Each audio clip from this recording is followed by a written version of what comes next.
He's like an international speaker. If I had not followed my passion for public speaking, I would never have this career. Author of 4 books. And was you have incredible. like 3 books or 4 books, right? This is my 4th one already. Founder of Experts in Asia. With all these assets, the question is to look to the world now and ask yourself, what problem would you like to solve in this world? Right. It's your time to build your empire. And I have him with me on NOTG Banter today to talk about his different phases of his life. The only way you can learn how to live is if you first learn how to die. I'm very excited to speak with Eric Feng today. Let's go.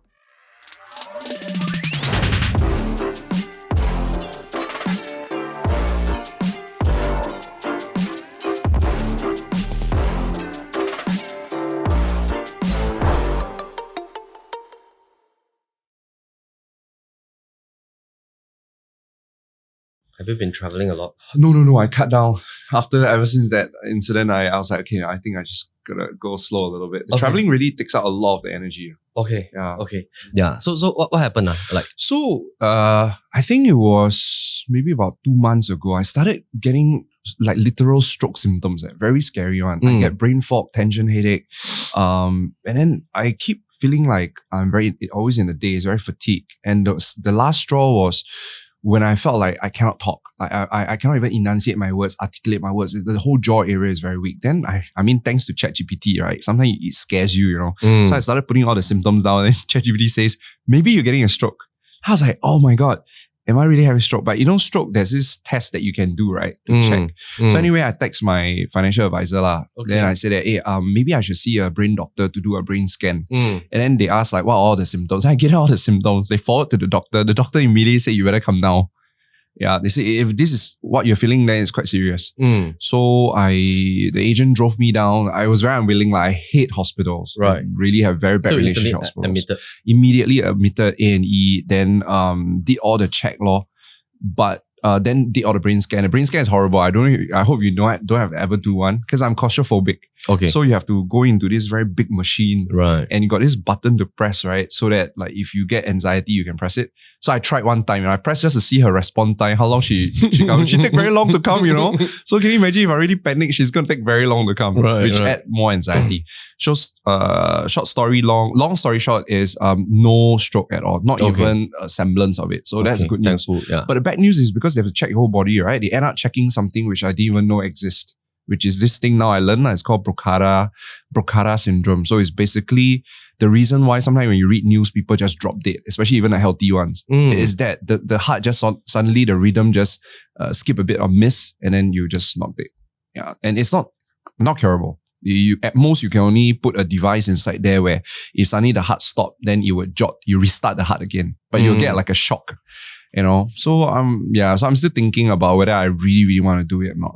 Okay. Yeah. So this is a genetic thing? Yeah, it's a genetic heart disorder. So the doctor said very nicely, it's like having a time bomb inside you. Okay. Yeah. And what can you do about it? Nothing. There's really nothing you can do. The only 3 things, there's 3 key things I must not do. Number 1 is cannot drink alcohol anymore. So which is also why I always felt like, as I get older, how come alcohol seems to have a very bad effect on me versus others? So no alcohol, no fevers, no high fevers. So that one triggers the heart.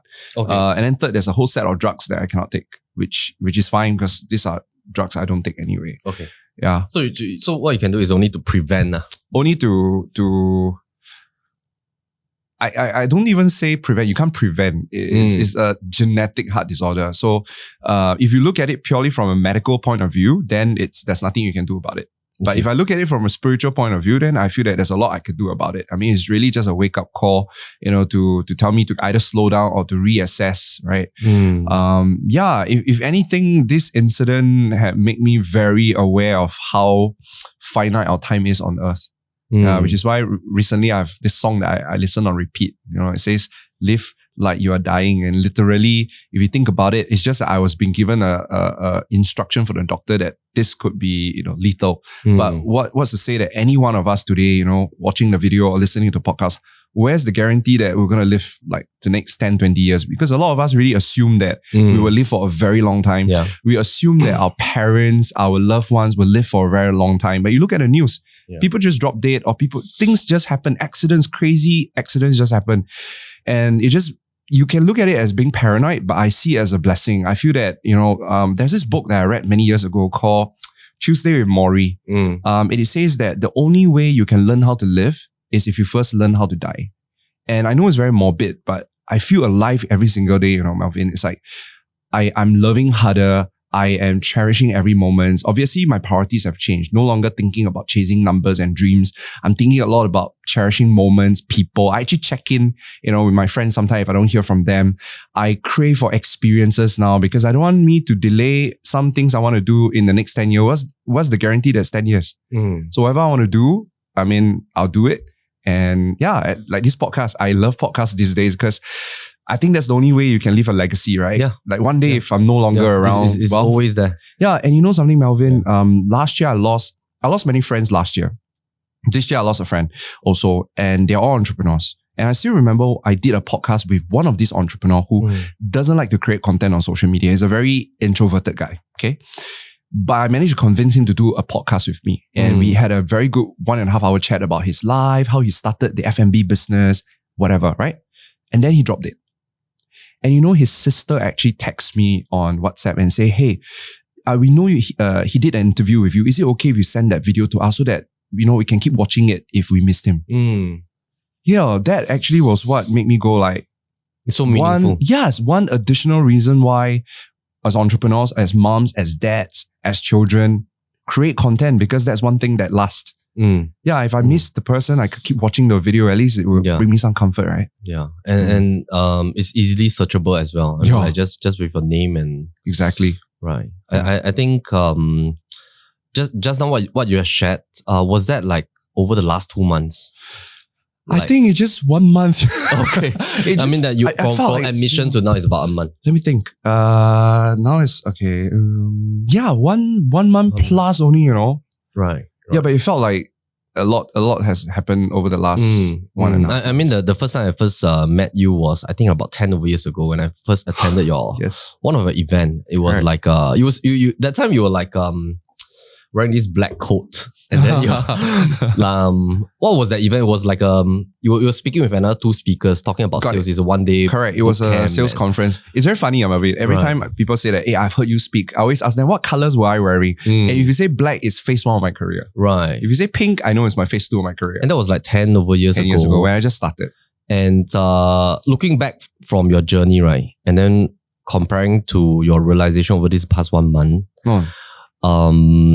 was that like a huge 270 degrees change and how has it like sort of like changed your mindset other than the fact that of course now you mentioned you treasure a lot of memories and of course you want experiences and we also do sort of like this small little experiment with our team during one of our town halls and harder. It's called Number Your Days. Oh wow. Yeah, it's like we take the average lifespan of a Singaporean in Singapore, which is about 82 to 85. Yes. You less off your age now, you divide and you multiply it by 365 days.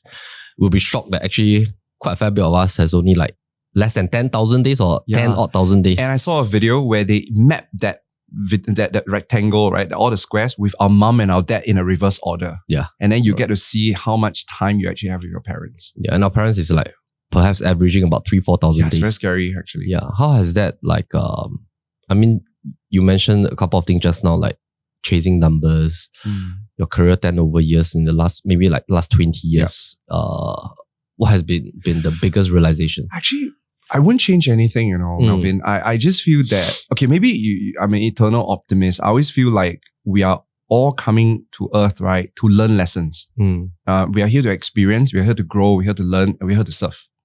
So every season of our life, we'll be learning different lessons. When I was in my 20s, I think the biggest lesson I've learned is learning to be okay to be invisible. Because I was an invisible kid in my growing up days. But the invisibility gave me a lot of empathy, gave me a lot of, and I want to say empathy because I know what is it like to be invisible. I know what is it like not to be invited to a party. I know what is it like to not be popular. And it gave me a lot of resilience too because I had to be okay to do the things I want to do without applause, without approval.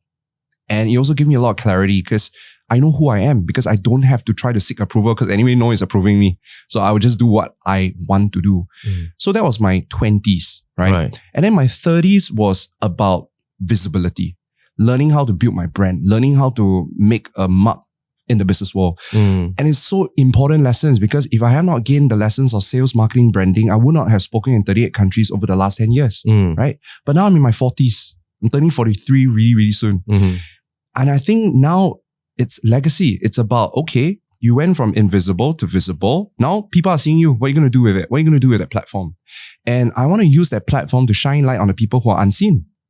And that's what I'm doing with my current businesses. So if you think about it, I don't think I would change anything. I would just accept that this is my season of my life. Maybe in my 50s, I'll have new lessons and circumstances, but that's basically how we should treat life. Right. Life is a school. And if we see it that way, I think we can bounce back from any setbacks. Right. Yeah. Right. One of the reasons I wanted to invite you for this podcast. Yes, I thought it's because of nuggets. Is really, I think you have a wealth of experience all the way through your different seasons. I mean, like you started off with like an expert speaker, and then you went into a world of really training salespeople, right? Throughout the world, is like you have such a huge audience. And even ourselves at PLB, we also invited you for, such for a program, right? Yep. With our guys on social media. So like maybe let's think about the spectrum whereby if I were to ask you to give a business advice, right, to somebody in their 20s who wants to start their business, right? What are some of the things that you think would be very important for them to know? Like the top 3 things for somebody in their 20s and they are like maybe graduating, starting out in the sales industry, or maybe they are thinking about switching from like a 2 years corporate job and they want to start something. How does like personal branding, the art of sales and communication skills, how does this all 3 things run into? Yeah. I would even say that all these 3 things are not the most important when you're in your 20s. Right. I think in your 20s is one of the most exciting and scary period of our life because it's a blank canvas. So I would say that if you're in your 20s, it's an experimental stage. Don't be so hard on yourself to have to make a decision about your direction in life. Like you need to be this, you need to be that. I would say start with a portfolio of passions. I mean, if I had not followed my passion for public speaking, I would never have this career because I was a computer scientist. I had a scholarship. I was supposed to pursue tech, But I decided, and thank God with my parents don't really restrict me. I just follow my heart and go like, okay, I just want to do different things. So I remembered I was involved in coaching because I kind of like the idea of coaching. I was involved in singing. I was involved in speaking. And who knows, now that looking back, everything all kind of connects. So I'll say that in your 20s, have a portfolio of passion. And if you say that nothing seemed to, pique my interest, good. Then experiment more, do things, right? Go out, meet different people, try different skills, read a little bit about what's going to come in the future. And then go embrace those things. Right. I think is a very good starting point. Now, having a mentor really does help though in the 20s. So in your 20s is also to look out for people who inspire you, because if that person inspire you, it's not just because of that person, but it's because there's something that the person is doing right now that you will be doing in the future. If not, it will not call to you. Right? If I meet someone, a person A, he doesn't inspire me, it's not because he's not inspiring, but because I'm not meant to walk his path. But if I meet someone else and I go like, oh my God, I feel this, I feel inspired, I feel motivated, it's because there is something that he's doing that you're meant to do. He's just a few steps ahead of you. So that's your 20s. Right. Now, then once you finish your 20s, you kind of get a sense already, okay, I seem to, lean towards 2 to 3 things. Then it's mastery. Right. Which is about building skills, right? So no amount of motivation and passion is going to help you be successful because, come on, let's face it, we're living in a business world where results is the language that we're speaking in. The 2 guiding principles I had in my 30s was, number 1, mastery. Be so good at what you do that the world cannot ignore you. Number 2 is magnification. Tell the world about how good you are. These are the only 2 things. Because today, right, if you're good, but nobody knows, then you're not going to be successful. Maybe in my times and your time still can, because there is no social media. There's not a lot of noise in the marketplace. Right. But today there's so much noise in the marketplace. If you don't go out there and step out and promote yourself, no one's going to know you exist. Humility is not going to help you. Right. So in my 30s, I would suggest that they go work on their skills that they have already natural tendency and be so good at it so that they can monetize it. Right. Some of us can be entrepreneurs, some of us can be intrapreneurs. It doesn't matter. That's the 30s. Now, once you finish your 30s, by the time you end your 30s, right, you would already have a set of network, you have a set of skills, you have knowledge, and you already have enough, at least some money and influence. Now the 40s is fun. With all these assets, the question is to look to the world now and ask yourself, what problem would you like to solve in this world? Right. It's your time to build your empire. Right. Not in your 30s, actually. Right. In your 40s. Just now you mentioned one very good point. You mentioned about in the 20s is about exploration of your passions and have different baskets of passions that you want to definitely try. That's right. How does one balance that? Because like sometimes people in their 20s, they always have divergence of interests. Yes. And of course, just now you mentioned one very good thing. The world is a place that they look at results and hard skill sets. Yes. And sometimes it's about that portion, like, should I super focus and specialize and build a niche, right? And while I'm trying other things. So when is that cutoff age that you should really... I really feel that it's in the 30s. Because in your 20s, you're still developing, right? So your true north is your heart. Whatever that you're curious about, whatever that you're interested in. And if you're not curious and you're not interested, it's because your brain is fried. Right. With too much stimulation from Netflix and Disney Plus. No offense to them, because you spend too much time watching all this stimulation, right? Right. These are all fake stimulation. You never know what natural stimulations you have, which is why you don't seem to know what you're passionate about. Right. But if you take that away and, let the sense settle down, you start to realize, hey, why am I interested in this? Why am I interested in that? I think assessments help a lot in our 20s as well. I was crazy about doing all kinds of assessments. I did the Enneagram. I did a Strength Finder. I even go and check like, okay, if I'm a Capricorn, what should I be doing? Literally just do whatever assessments you can do to help you understand yourself. So since from a very young age, I already know that my strength is in influencing. Right. I kind of know that under the Strength Finder, that's my natural strength. I also know that my natural strength is with people. So obviously, if I'm going to pick a career, I'll pick a career where I get to influence. I'll pick a career where I get to hang out with people, which is why I don't do programming. Because if I continue to do programming, which is what I was supposed to do by the education system, I would have failed so badly. Right. And like, I find your career very amazing in the sense that you mentioned like in your 20s, you want to explore about your passions, right? And then you zoom in on this spectrum of influence.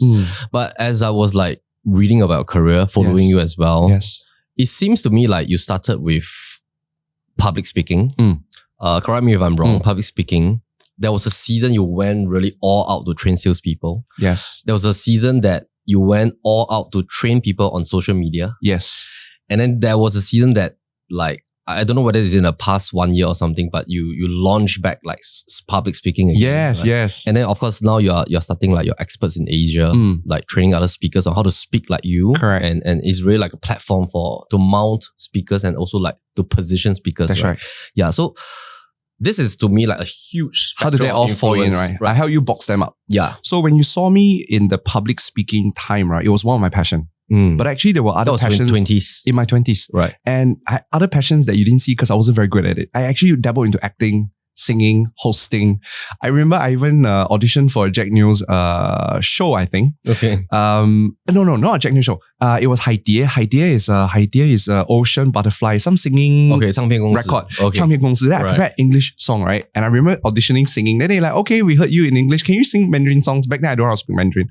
And guess what? I was like, okay, Mandarin songs. Then immediately I'll go like, okay, I know what song already. They say, okay, go. Then I go, 搞笑行动, after that they say, thank you very much. Right. So I dabbled a lot of things. I even dabbled into coaching. So I guess the reason why you saw public speaking was because I think out of all the things that I dabbled, that was the one thing I seemed to have a natural flair for. And it was that skill that I used to enter my 30s. Because the first job I had, obviously after quitting my scholarship, is to become a speech coach. So I started coaching CEOs first. That was how I started. And I back then I don't have like social media to help me. So what I did was I volunteer to MC at conferences. Right, they always need hosts. And then when I MC, I'll get a network with CEOs. And every CEO that go out and speak, right, I'll be in the audience evaluating them, like what I do in Toastmasters. And then I'll then give them respectfully. I'll say that I love 3 things. If there's one thing you could improve, I will do that. That was how I got my first few gigs with the CEOs directly. And you are like their personal advisor at the back. Speech coach only. Right. Just coaching them on speaking. Before they go up. Yes. Wow. One of my top clients is an ambassador from APEX Secretariat. I was actually involved in 09's APEX Summit. So that was my 30s, early 30s. Let's pause a little bit here because I think that in itself is like a wonderful skill set that I think a lot of people don't have or didn't realize. Which like, is? You mentioned like you are doing MC work, right? Correct. I mean, like if we look at just one layer of spectrum, people will think, okay, this is my gig. I'm paid a couple of $1,000 just to speak as an MC. And once I finish, I come off stage, wait for my next turn to go up, and then I will conclude, right? But at the time that you are off stage, okay, who gave you that idea that you actually want to value? First of all, my MC was free. Nobody, I mean, come on, I was in my 20s. I'm not a professional MC. Wow. So, but I have no money to pay for all these conferences. So I have asked myself, like, how can I do be it? Creative? Right? Yeah, you have to be creative. Right. I think I was a hustler right. because I was playing the long game, right? I know that in my 20s, I would try out different skills. I know in my 30s, I need to do something. And who gave you this mindset that you always must value at first? Because I think like, just want to mention like some of the things that are really frying the brains of our young people now is that it is a reverse mindset, right? It's like, what is in it for me? Then I will do it. But I mean, like the entrepreneur mindset, of course, like the hustler mindset is of course like, how can I add value and solve problems for other people first before I see results? And sometimes it takes a bit of faith as well. Right? That's right. Like who gave you this idea that, okay, let me value add to these CEOs and speakers? That's why I say 20s mentors are everything. I remember first year NUS, I signed up for orientation camp, which was one of the best decisions ever. In fact, if you guys are going to universities or polytechnics, right, sign up for all orientation camp. It's the easiest way for you to network with your seniors. And so there was this senior called Andre. He was 4 years my senior. Turned out later on, he's very influential in School of Computing as a student leader. And he was also my orientation group leader. And somehow he saw something in me. He took me out, all the time to talk to me and say that, Eric, I know you have a scholarship, but let me tell you what's the real world like. So he's the first guy that taught me what's the real world. He said in the real world, it's not about how smart you are. It's about how likable you are. He talks about communication skills. He said that today, if you can speak confidently in front of people, people will perceive you as being more capable. Keyword here is perceive, okay? You may not be capable, but people will think you are capable. So he told me to work on soft skills. I was only in my 20s, 22, I think, or 23, that you met a senior, 4 years your senior, who's so respectable, and then he gave you all these skills. So at a very early age in my uni, I know already, so this business world is all about value. I got my scholarship not also because I did the best, I don't think I was the smartest student in computer science, but I'm like really one of the most likable students, very high profile student in my computing school because I volunteer at a lot of school events. I network with my dean. I network with our assistant dean. All my deans know me, even though I'm not the top student. So for an early age, I know, wow, people buy people first. If they like you, they'll be very open to giving you opportunities, even if you're not the best. Right. So that was what helped me a lot. And that was like transited to that MC gigs. That's right. So I knew I got to get into the network. I would showcase my skills and then let my skills speak for itself. Right. How many rounds do you value add to the CEOs that started your this gig business? I really never keep count. Obviously, I'm sure a lot of them just thank me politely and that's it, right? But what I do remember is out of the 100, that 1 or 2 that say yes, I think that's more important. Right. I think the problem is we focus too much on the no's. And the thing is that we all have to shoot our shot, right? And don't take rejection too seriously. I think back then I was still, maybe thinking that, okay, I'm just going to keep trying. And I knew that if I fail, I can always fall back on my day job. Right. So maybe knowing that, maybe that gives me a bit of... what was your day job back then? I know I can go back to being a computer scientist, right? I got a degree and I can work. By the way, as a scholar, very good one. Our pay was about 3-4K. It's good enough. So yes, I quit my scholarship, but I can always go back. Right. So I think knowing that maybe also give me a bit of confidence that you and have. Security. Okay. Yeah. And then that launched into an entire public speaking space. Yes. And so I went deep into it. I started teaching, working with the CEOs on their speeches, and then they referred me to their HR, and then I started speaking. Right. Back then when you knew me, it's already, I'm in my mid-30s because I actually spent a lot of time teaching public speaking to engineers. I do a lot of work there. Then one fine day, someone then introduced me to the insurance and real estate world. And somehow I realized that, if you're in insurance and you're in real estate, public speaking doesn't seem to be the most important skill you need. Instead, what you need is people skills. Now, how do I realize that is if you spend time with people, people tell you, right? So people will say that, okay, public speaking is good, but actually our biggest problem is People don't even want to talk to us.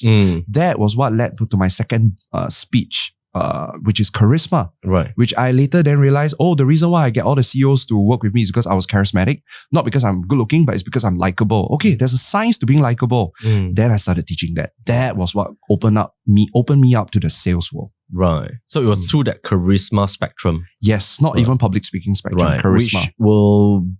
Which will involve the spectrum of teaching people how to do like a one-to-one kind of thing. Yes, that means how do you get a person to open up to you, to like you, so that you can influence them. So that was what opened up Asia to me actually, and specifically the property and the insurance world. Now, but then one day, and there's a reason why I share this story. One day I was in Taiwan meeting the number one insurance company there, and I wanted to pitch my charisma programs. Right. And then he said to me, Eric, you can teach my guys to be charismatic, but they cannot even attract customers. How to show their charisma. That was what led me to marketing and branding. And social media. And then social media. Right. Because I realized that, let's teach, especially the insurance agents, right, how to market. Well, networking is one way, but social media getting more and more popular, Facebook, Instagram. So why not let me lead over there?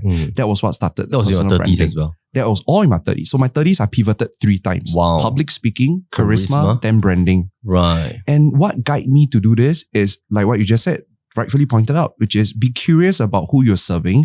Keep trying to solve their problems, because the amount of money you make is the market's feedback of your value. The more value you give, the more money they'll give you. But to know how to give value, you need first know what problems they have. And then look back at what skills and knowledge you have to solve them. And the problems evolve with trends. Problems evolve. Now it's evolving. I'm pivoting again. Now I'm speaking on AI in the sales world, of course. Right. But the thing is, isn't that quite fun? Like, we are very useful, right? Right. Yeah. And like now is like your 4th act, right? My 4th act, in my 40s already. And this is, and you recently launched like your public speaking program. So why I do that, right? So I wanted to do something different because, okay, I've been on stage, I'm in like 38 countries. What more can I do? 39, 40, after a while, the countries get more and more dangerous already. Right. And I remember last year when I had a speaking break, in July, I came back and a group of friends came to me and say, hey, actually, how do you do speaking? Like, very fun, you get to travel, business class, you get paid a lot of money. How do you do it? So I said, okay, why not I share with you everything I know in 2 days? And I did. So we booked a hotel, I shared with them everything I know. And then they started getting paid speeches. A couple of them actually quit their day job, become speakers. Then that gave me a new light. I'll go like, whoa, this thing is pretty cool. You can be a trainer of speakers. Right. Because I love this job. I spent about 15 years in this job. And I really think we need more Asia-facing speakers. And then suddenly I go like, and my clients are constantly asking me for fresh faces, right? That's why suddenly I reach out to you. I was like, hey, you want to speak or not? Because you see, the thing is that at a conference, right, they cannot keep inviting the same speaker because we don't speak on 10 topics. We only speak on 1 topic. How can you keep inviting me to speak on branding every year? People will be bored. So if this year you invite me, next year you'll never invite me. But the client will always trust that I have other friends who are speaking. Right. But you have to understand, I calculated, there are 65,000 speakers required here in Asia. But do you know that in Singapore alone, we only got 200 registered professional speakers? There's a huge demand for speakers, but so little supply. That's why you keep seeing the same few speakers. Right. And today I also learned something. Clients today do not want to hire speakers. They want to hire experts who happen to speak. So the olden days of the motivational speaker, inspirational speaker who can rah-rah. They want practitioners. They don't want that. They want practitioners. Right. But many practitioners like yourself are busy, right? So you have a lot of knowledge, but you don't know how to package that knowledge in a 45-minute speech and to charge a fee for it. That's what exactly we're teaching. Right. So our clients are looking for chiropractors. They're looking for lawyers. They're looking for real estate entrepreneur leaders. Right. And they're looking for founders to share insights that will be very relevant to employees, that will be very relevant to corporate. I even had this guy, Leo. He's my oldest student, but the wisest student. He's 73 years old. He used to be a pilot. And he asked me like, will people ever pay me to speak? 1 year later, he's now speaking on his favorite topic, which is warfare, history, and flying. Wow. Yeah. And he got booked, yesterday he just shared me, he got booked next year to speak on the Allied Forces or something to do with the Singapore and Japan war or whatever. And what are the lessons we learned? Right. And like, the interesting thing is this is like, you evolve as a practitioner, right? So firstly, you're like public speaking, charisma, and then you move into social media, branding, marketing. And now you're like elevating yourself to be a mentor. Yes. Correct. Yeah. Right. And it's like Your Remember? act number 4 is a mentor. Correct, because Act 4, which is in your 40s, right? Oh, very nice actually. Act 2, experimentation. Right. Act 3 is mastery, right? But Act 4 is really where you start to contribute to society. How does that make you feel? I feel so good. I feel so alive. I mean, you can feel it already, right? I mean, that's why I don't feel sick. People always ask me, hey, I thought you're sick. I say, no, I don't even see myself sick. I just learned about my heart disorder, but I feel very alive. Right. Doing what I do. Right. And now that you're in your 40s, and of course with this 1 month realization, how are you spending your time? I mean, like most of the days. There's no change in my direction, but I become a lot stricter with myself. So I start to see my body. I start to see my body as my business partner. Okay. How does that work? You know, like business partner, you spend a lot of time with your business partner, you talk business with them, and you hope your business partner don't die because you need your business partner, right? So I see that our body is actually our business partner too, because if our body dies, then our mind dies, we cannot lead. So now I spend time respecting my body. Right. So for example, I honor my sleep because I used to sleep 5 hours, okay, I can catch up next time on holidays. Right. So I honor my sleep. I try my best to stop work by 7 p.m. I do a lot more stretches and exercising because I used to live a very sedentary life. I drink more water rather than drinking coffee, which is my favorite drink. So it's the little things that I'm doing to like help my body feel good. Because you got to understand that when you're in your 20s and 30s, you could butcher your body. You don't feel anything, I could last time go clubbing, drinks, and then I don't need sleep. And then next day I can still deliver a 9 to 5 trading. Right. But today, right, if I don't sleep my full 8 hours, right, the next day I feel like, so I just got to accept the fact that the body is no longer the same and I just got to work with it. Right. So it's like you respect your business partner. Yes, I respect that this business partner have his needs and the needs is physical needs. And if I take care of it, it helps. I went to see a therapist too. I know, seeing a therapist seems to be very, it's like a stigma, like you must have something wrong. That's why you see a therapist. I don't believe that. I believe that all of us need to work on ourselves. My biggest problem after speaking to my therapist is that I'm constantly in fight and flight mode. And I dare say that most of us as entrepreneurs, our nervous system is wired in fight and flight. That's why we have problems sleeping. Right? How does this work?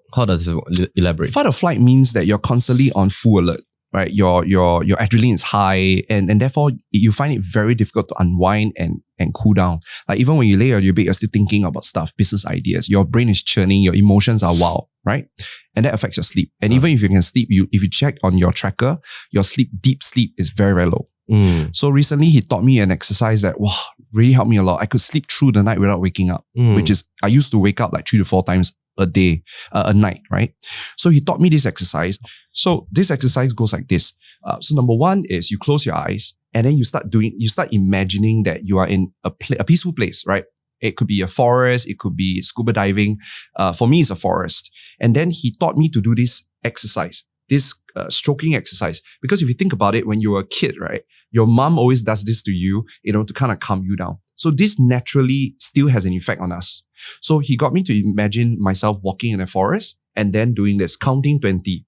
1, 2, 3, all the way down to 20. And then after that, while my eyes are closed, I'll start to look with my eyeball left, right, 8 times, and then repeat that process. Why the eye movement is also very interesting. As it turns out, right, why is it that we get into anxiety and panic attacks? If you scan your brain, only one part of your brain lights up whenever you are anxious and you are having a panic attack. And it's always the same side. For us, you could be right, I could be left, but it's always one side. So doing this eye movement exercise helped to reconnect both brains together to balance. Interesting. So it's very interesting. And there's enough, there's enough research on the idea of this and eye movement. So you know what's a cool thing? This is a therapist that I don't even need to talk to him about my problems. Because sometimes therapy very long, I have to tell you my mother's story, grandmother's story. Don't need. He go into the science, he said, do these exercises, it's going to help you. He straight away give you the technique. Yes. Right. So he's the kind that is, I only want you to see me once and don't see me again. I see. Yeah. Wow. So that helped me tremendously. Right. And nobody teach us as entrepreneurs. We only teach us how to hustle, but nobody teaches us how to wind down and take care of our body. Now, as Eric, you're talking about entrepreneurship, right? Bring us through from a business lens.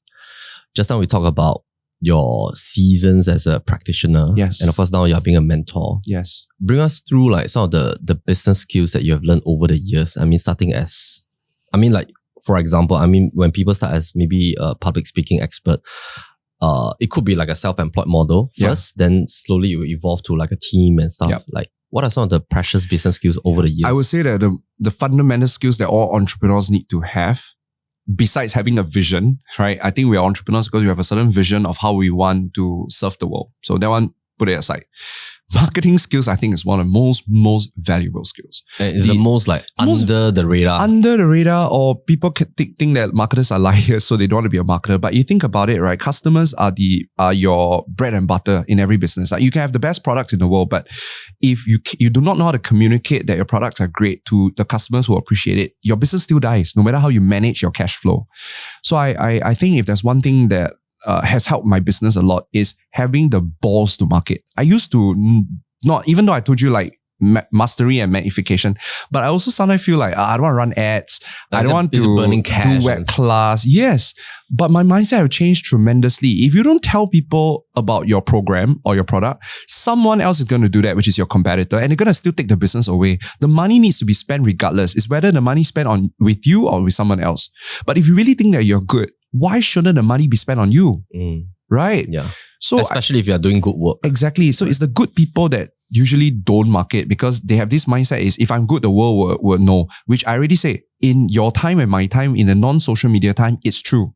But today in a noisy world, the scammers and the so-called gurus, right? They are so good at marketing themselves that the people are spending money on them. But because they have no real skills, they're not solid substance, therefore they spoil the market.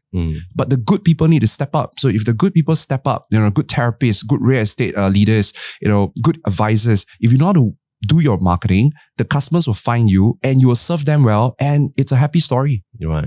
Right. And other than marketing being a very under the radar, undervalued kind of like skill set, and I totally recognize that in fact, recently I shared with the team this, I don't know whether it's a fictitious story about Henry Ford. It's like, there's this part that he mentioned to his marketing team. It's like, we're not advertising enough.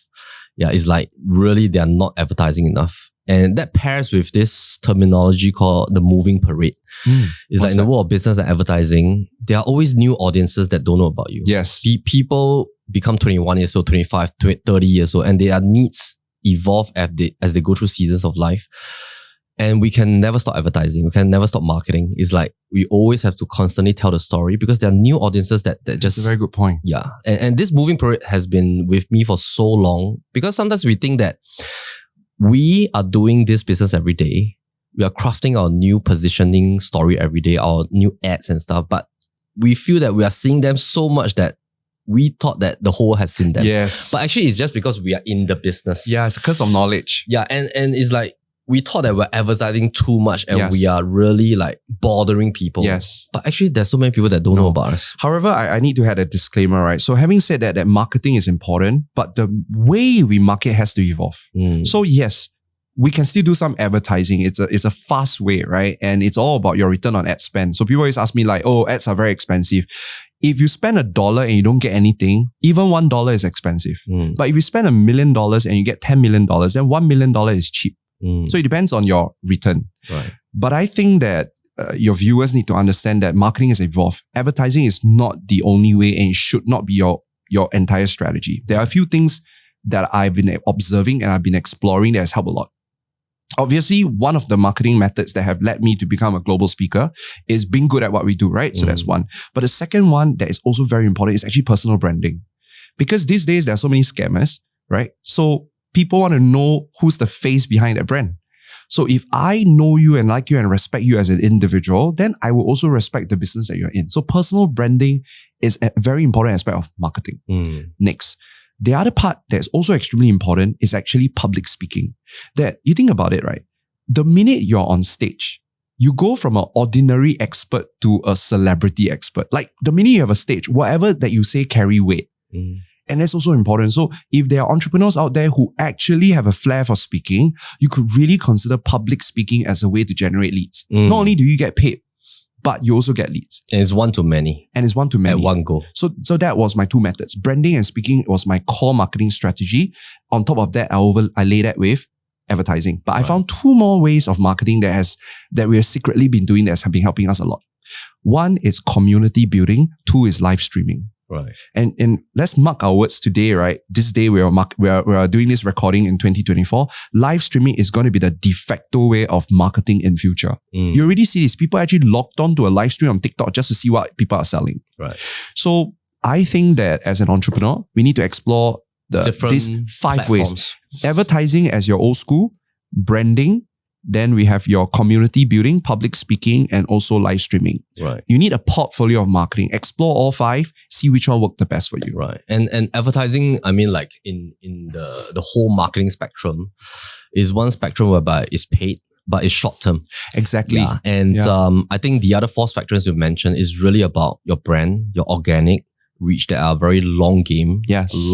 I mean, that's a good point. Yeah. The long game portion, I think, is very lasting because at the start, it might seem like a lot of hard work. It might seem expensive, but after a few years, the rewards will be like much more immense than I say at least do one short term, one long term. Yeah. Right. Run ads while building your brand, or run ads while, by the way, I see live streaming and ads as the same. So you could either run ads and then do your public speaking, or do live stream and then build your brand. Either way, take one long, one short. Right. Coming back to business skills, like how has this spectrum of reading people been like a huge success for you? Because I think firstly, you read people well as you know how to do public speaking, coach people and stuff, but you also teach people how to read people. Because for example, I think during your seasons of teaching salespeople, one of the core skill that I think you advocate is about how to read your client and like add value to them, solve their problems. How does this skill set relates and how can people really learn this skill set? I think fundamentally, I remember, I think it's John C. Maxwell, one of the leader coach, that says this, right? That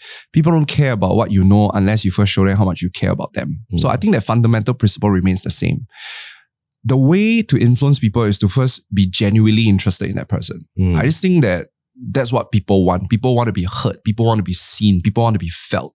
So regardless of whether you're a mom, a salesperson, or entrepreneur, if you can obey that principle, then you're going to win regardless. And I think we don't do that enough. When we go for networking, our mindset is, must get some name cards, or must get their Instagram and try to sell them something. So I think the way I function is a little bit different. When I meet a person, I want to first enjoy being with a person first, because I trust that if I enjoy being a person, good things will happen anyway. It seems we enjoy being together for a coffee talk. I'm sure we would love to maybe work on a project together at some point, right? So start with that first. Right. So I always tell my students, every one of us have an invisible signboard hanging on our neck.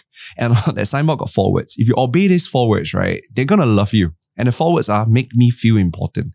That's the fundamental desire of every human being. Whether you're a president or you're a pauper, right? We all want to feel important. So if you can just honor that, you see magic happens almost instantaneously. Right.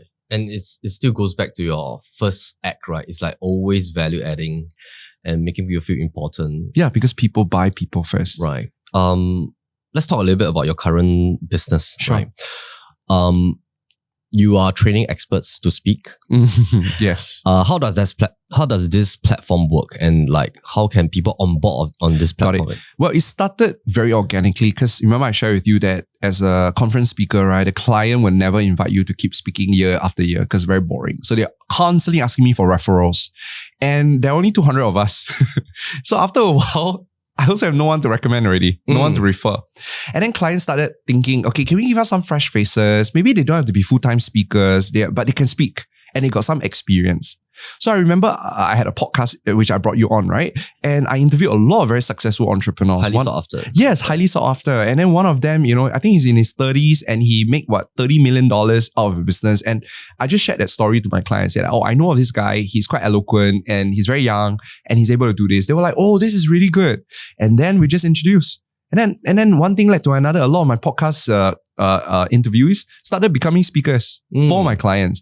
That was when things started to click. That I realized that, oh wow, things are shifting. Clients are no longer just hiring professional speakers. They are hiring experts who happen to speak. Right. And I know a lot of experts. I know a lot of business practitioners, corporate people, parents, therapists who have real skills that can be used. I recently had a German patent lawyer who wanted to speak. He has a passion for AI and patents. So he came for my program and then I taught him the the business of speaking. So we found his positioning, we work on a 45-minute speech and work on his marketing materials. And guess what? Within 6 months, he got himself 2 engagements. First engagement, 500 euros only, not much. But the second engagement, 25,000 euros. Wow, that's a lot. Exactly. That's a lot. And it's like this is not even his main thing. It's not even his main thing, but because he's an entrepreneur, he told me that because of that speech, now he got a lot of leads that is buying his back-end stuff. Wow. That's why I say public speaking is an underrated marketing skill that it's amazing because you get paid and you get leads. Yeah. Most of the time is we have to pay money to get leads. It's like a huge lead gen machine as well. Absolutely. But obviously it's not everybody can do this. Yeah. And you also have to enjoy it. You must have like the real thing to share. I think that's the one. You hit it right at the nail. What I'm very afraid is people start to see this as just a money-making opportunity, but they don't get that money is a fruit. Yeah. Money is not a seed. Yeah. That if you do the right thing, the money will come. Right? But of course, it's very hard, right? You put an ad out there, you're going to attract all kinds of people. But when you give them the real work, that's when the right people will come along. And I think like public speaking is, like you mentioned, is a fantastic kind of like lead gen kind of like platform, right? That's right. But the fruits comes after you give the real thing.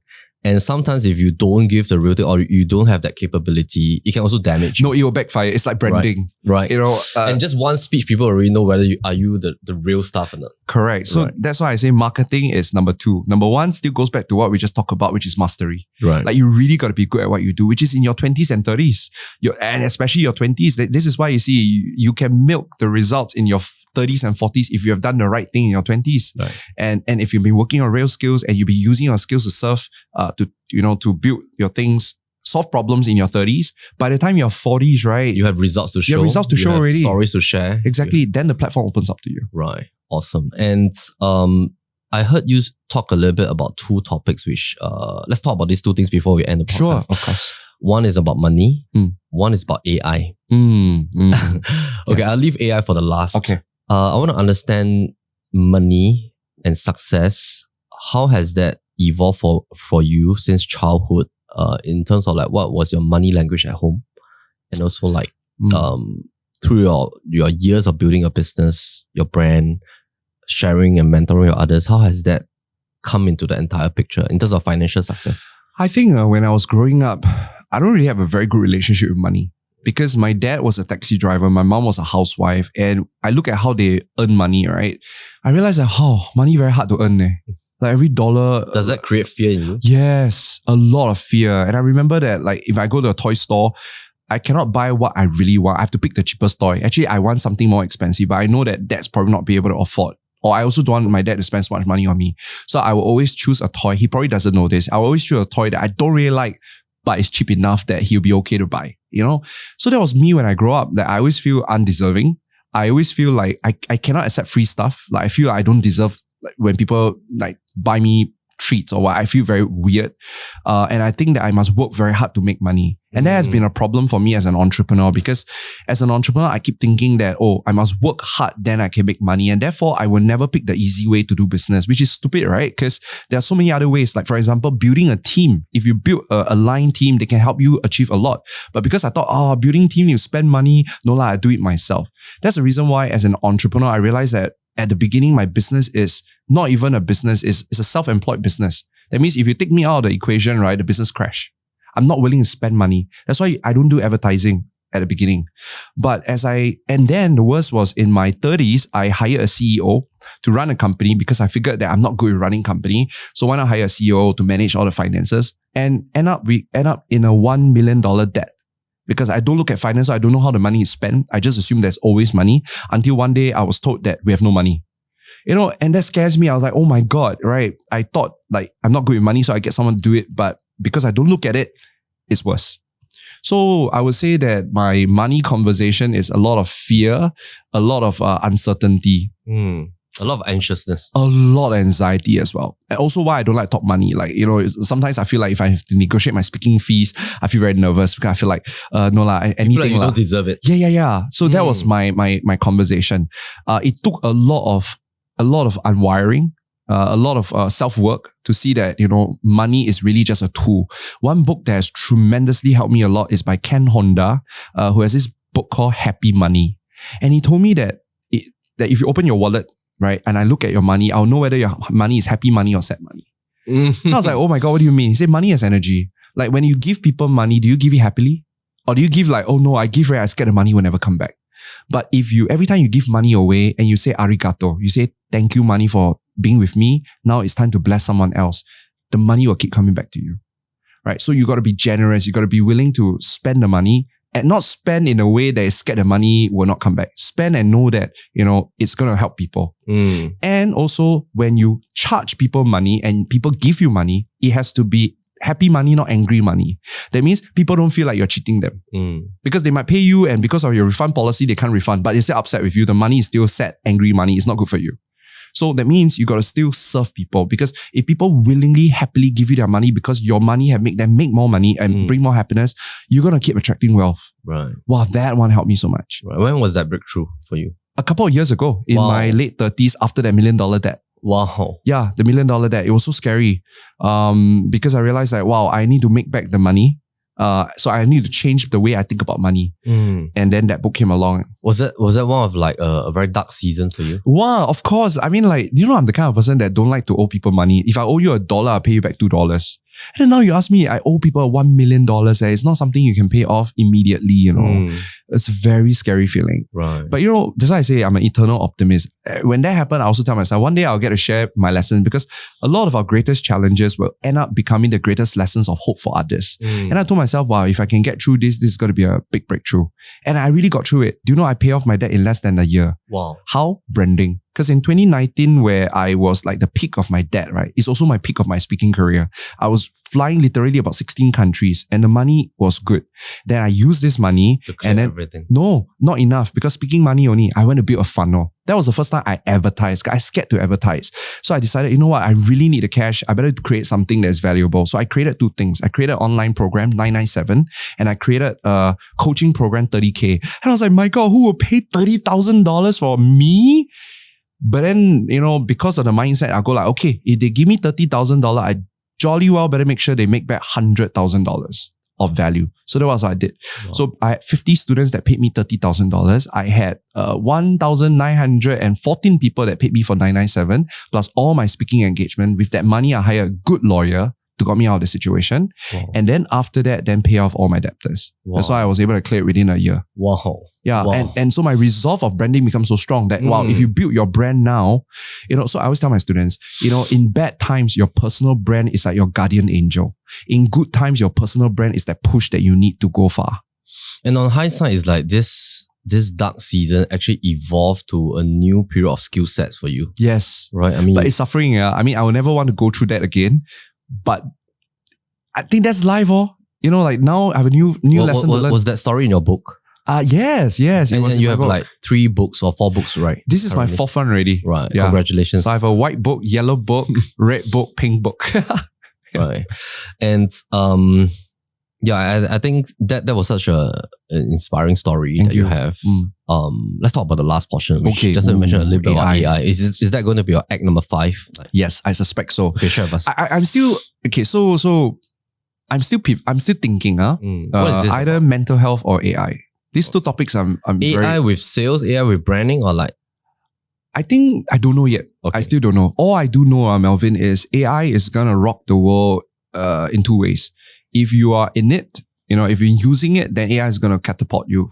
But if you've been rejecting it, AI is going to get you out of business. So let's talk about business first. So definitely in my business offering, we are incorporating a lot of AI elements inside there. Right. So I'm building a lot of apps that is powered by AI. We're even starting to give our training programs for free. Right. Because I always tell my students that today education is commoditized already. No one's ever going to pay for education anymore. People are paying for productivity. People are paying for time so that they can be able to spend time with their family. So if we must create products and services that give people back time, not give people knowledge. People don't want knowledge anymore. So we are living in an economy of results and time. So AI can help us create products that can give people results without using their time. Yeah. So for example, content creation. Now my students with AI, they don't even need to create a content. The AI would create a content with the right prompts for them. Right. They have the option of not even appearing on video because AI can also duplicate their faces, right? Yes. Yeah, that's just one application of AI. Right. Yeah, and we are building, is launching, we already have AI software, right? Where it read your faces. So you read your faces, and then after that, I'm able to tell you exactly how to make friends with you, how to pitch to you, how to close you, how to follow up with you. Already have that already. Right. Yeah. So I would say from a business point of view, AI is going to be instrumental in our strategy, but I also would love to speak about it. I just don't know what yet. Right. Yeah. Right. So I'm reading up a lot of books on it. Right. Awesome. Yeah. And then you also mentioned like you are also thinking about the other spectrum, which is mental health. Right. Yeah. I've been led to, I'm a mental health advocate for many, many years. I'm on TikTok. TikTok actually brought us in, and we are part of the TikTok mental health community. And after losing friends we all go through bouts of depression, sadness, anxiety. I felt like, hey, I got some real experiences that I can speak on. And Melvin, don't you feel like the world that we're living in is getting darker and more negative? It's crazy, There's a lot of sad, depressed people in the world. And since maybe I have a little bit more positivity, I feel like it's very natural to me being positive. Why can't I give it away a little bit? Yeah. So I don't know. Right. I like to do both, but we'll see. Okay. Yeah. Excited because I still got to respect this business partner, Right. Yeah. I don't want to overwork myself again. Okay. All right. We have this set of candle cards. We'd love for you to pick them. Okay. Right. So there's two different colors. Okay. One is work, one is personal. Let's just do both. Yeah. We can pick one color first. Okay, I pick purple. All right. Okay. Just read out for our audience. Yeah. What is one thing that you have not forgiven yourself for? Whoa! Oh, okay. What is one thing you have not forgiven yourself for, and why? What is one thing you've not forgiven yourself? I think I secretly haven't forgiven myself for wrecking my body. Because in my 30s, I really wreck my body, like quite bad. I don't work out. I like drink a lot. I have late nights. And every time I feel all this pain, right, I'll go like, Sila, like it's because of my 30s, no one tell me all these things. And then, I think being busy is like a trophy, So yeah, I think if there's one thing I haven't forgiven myself, and I need to, I think let's do it now, which is, okay, I forgive my 30s. It's a necessary lesson to learn. Yeah, wow, good question. Right. I see it's a PLB game. Wow. Yes, yeah, it's a deck of 100 cards contributed by all our 100 teammates. I love it. And this is great for conversations. Yes. Yeah. Cool. All right. Awesome. There you go. It's personal. So a blue one about your work. That's for work. Okay, Right. I'll take this one. In what ways does your current career align with your mission in this world? Well, if you remember, I told you, right, I was born shy, scrawny, self-conscious. I've been an invisible kid for so long, and I understand what is it like to be unseen. And I felt like my mission in this lifetime is to help the good people to be seen so that we can all serve, which is why I have a community called Lightbringers. And it's because of a verse in the Bible that we are all light in the world. And I really believe that strongly. So I think, whatever that I'm doing today is finding all the unseen people, all the people that they think they are not worthy, but they're actually very good people. Give them the confidence and conviction, then give them the platform to shine, and then we can all be light in the world. I always tell my students, imagine, we only need 1,000 people in our community. And if each of us have 1,000 fans that we can influence, we already have 1 million influence. With our network, with our money, with our wisdom, we can do a lot of good in this world. Awesome. And that's something I still want to continue doing. Right.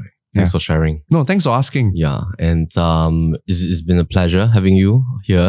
Talking about your Act 1, 2, 3, 4. Yes. Really happy for you. And I felt like this conversation would have been done even in a coffee shop. Right. You make it so fun and so easy. Thank you so much. Thank you so much. Yeah, Cheers, man. All right. Thank you. Cheers. All right. This kind of shot's very good to use. Right. What do you call it? Ambient shot. That means as we are talking and someone is filming us, then very, very natural. Right. Yeah. Let us know when you're starting.